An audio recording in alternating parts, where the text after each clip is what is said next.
En este video vamos a explicar la amortización de créditos en VR. Lo vamos a hacer a partir de las cuotas uniformes en VR. Entonces, ¿qué debemos tener como planteamiento? Primero que todo tenemos el crédito en pesos, que es por 250 millones de pesos. Tenemos la tasa, que es VR más 12, eso queda en términos efectivos anuales. Tenemos el IPC, que es de 4.50 anual, lo vamos a asumir constante para todo el crédito. Tenemos el valor de la VR inicial, que es de 269,8613. El plazo es igual a 120 meses, o sea, 10 años. ¿Qué es lo primero entonces que tenemos que hallar? Tenemos que hallar el crédito en VR. ¿Cómo lo calculamos? Como el valor del crédito en COP y lo dividimos por la VR del periodo cero, o sea, del momento del desembolso. Ese crédito de 250 millones de pesos se convierte a un crédito de 926.402 en VR.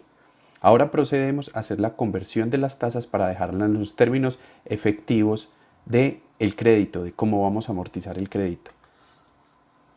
La tasa del 12% efectivo anual se convierte a 0.95 efectivo mensual de la siguiente manera: 1 más 12% elevado a la 1/12 menos 1. Y esta tasa del IPC, para convertirla en términos efectivos mensuales, también hacemos el mismo procedimiento. O sea, 1 más 4,50 y lo elevamos a 1/12 menos 1. Entonces, en este momento lo que vamos a proceder a hacer es a calcular el pago. Ya tenemos todos los elementos para calcular el pago. ¿El pago cómo lo calculamos? A través de la función de Excel pago. Más pago, tomamos la tasa en efectivo mensual, tomamos el número de periodos, que son 120, y tomamos el valor del crédito en VRs. Lo ponemos negativo para que de una vez el cálculo nos dé en términos positivos. Vamos a empezar entonces con nuestro cálculo. ¿Qué nos pide a nosotros la tabla de amortización? Nos pide los periodos, nos pide el pago en VR, nos pide el interés en VR, abonos a capital en VR y el saldo en VR. Esa última columna que tenemos ahí de VR es el valor de la VR que debemos proyectar para poder hallar nuestra tabla en pesos. Los periodos, entonces vamos desde el periodo 0 hasta el periodo 120, como lo mencionamos, o sea que es en términos mensuales. Como este pago es constante, ¿qué hacemos? Vinculamos con la celda de pago que acabamos de calcular y lo fijamos. Ya sabemos que es constante. Los intereses en VRs, ¿cómo los vamos a calcular? Primero que todo tenemos que traer el saldo en VR, que lo tenemos aquí, es el saldo inicial, o sea, el valor del crédito, el desembolso, y ya sí podemos proceder a calcular los intereses. Los intereses son el saldo del periodo anterior y multiplicamos por la tasa en términos mensuales.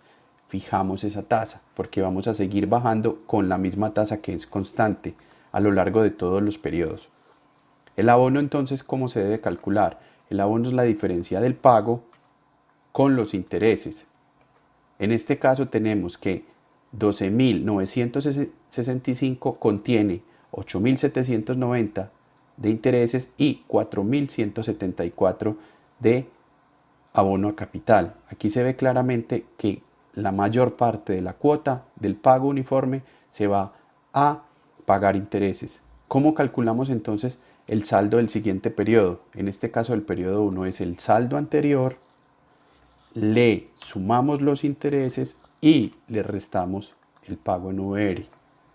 De igual manera como lo hubiéramos podido calcular, como el saldo anterior menos el abono a capital de ese periodo.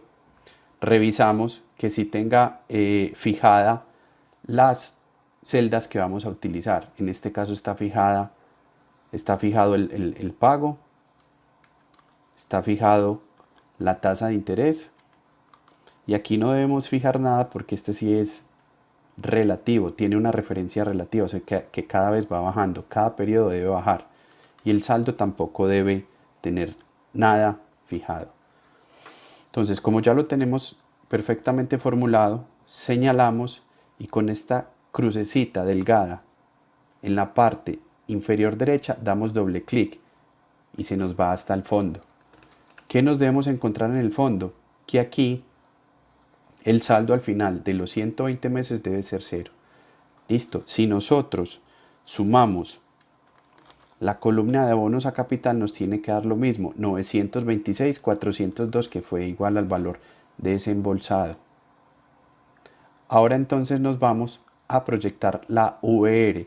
¿Cómo proyectamos la VR? Tomamos la VR inicial que está acá en el planteamiento y con la inflación en términos efectivos mensuales la vamos proyectando. Entonces el anterior por 1 más la inflación en términos efectivos mensuales o en términos mensuales la fijamos, esa inflación como dije iba a ser constante, y nos vamos con el mismo método, crucecita, esquina inferior derecha, doble clic y nos vamos hasta el final. Revisamos, no está de más revisar ahí.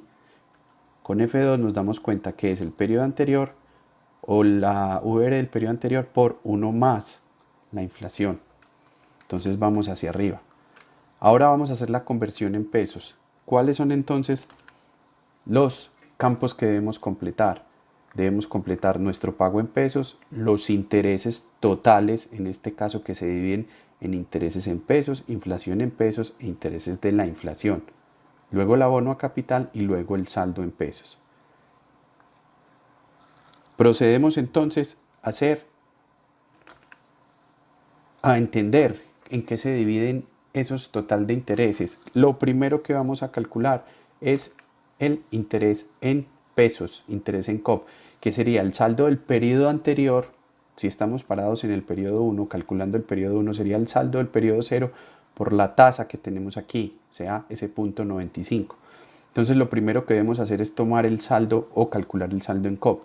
¿Cómo se calcula? Con el saldo en VR por la tasa en VR de ese periodo. Ahora nos vamos a calcular el pago. Calculamos el pago como el pago en VR por la tasa o la VR, digamos, funciona como una tasa de conversión, la VR de ese periodo. Entonces el pago para el periodo 1 es de 3.511.536, de los cuales hay una parte que son intereses y otra parte es abono a capital. Y ya sabemos que los intereses se dividen. Damos doble clic acá, vamos hasta el fondo, F2 para revisar, ahí está muy bien. Es el pago por el valor de la VR de ese periodo. Volvemos a nuestro principio. Ahora sí calculamos los intereses en COP más saldo del periodo anterior por la tasa. Aquí tenemos la tasa. Fijamos esa tasa. Vamos a sacar la inflación, a obtener la inflación. ¿Cómo obtenemos la inflación? De igual manera, tomamos como base el saldo del periodo anterior y multiplicamos por la inflación, que funciona aquí como una tasa. También fijamos esa tasa o esa inflación, ese IPC. Nos vamos para los intereses de la inflación. Los intereses de la inflación se calculan como la inflación que acabamos de obtener por la tasa y fijamos esa tasa también. Ahora ya podemos calcular el total de intereses, que es la suma de estos tres factores: interés en COP, inflación en COP e intereses de la inflación en COP, o sea en pesos. Cerramos acá y procedemos a calcular el abono a capital. ¿Cómo se calcula el abono a capital? Tomamos el pago y le restamos el total de intereses. O sea, del pago restamos los 3.299.618 y solo me quedan 211.918. Y eso es lo que se me va a mí a afectar directamente el saldo. ¿Cómo sacamos entonces el saldo del periodo 1? En este caso, tomamos el saldo del periodo anterior, o sea 0, le sumamos los intereses totales y le restamos el pago. Como mencionamos ahorita en VR, lo hubiéramos podido sacar tomando el saldo anterior y restándole el abono capital de este periodo. Revisamos que todo esté fijado como debe estar, fijada la tasa, fijada la inflación y fijada la tasa. Ese es el único, digamos, los únicos tres factores que tenemos que fijar ahí para que se nos convierta en una referencia absoluta. Damos doble clic y nos vamos hasta el final y encontramos que el saldo final es 0. De igual manera, para revisar que esté, digamos, completa nuestra tabla, sumamos todos los abonos a capital que nos tienen que dar los 250 millones de pesos, que están arriba. Pero revisemos primero acá. Entonces aquí está 926, 402, que tiene que dar igual a este 926, 402. De igual manera, acá 250 millones de saldo en COP tiene que ser igual a la suma de los abonos a capital, que son 250 millones.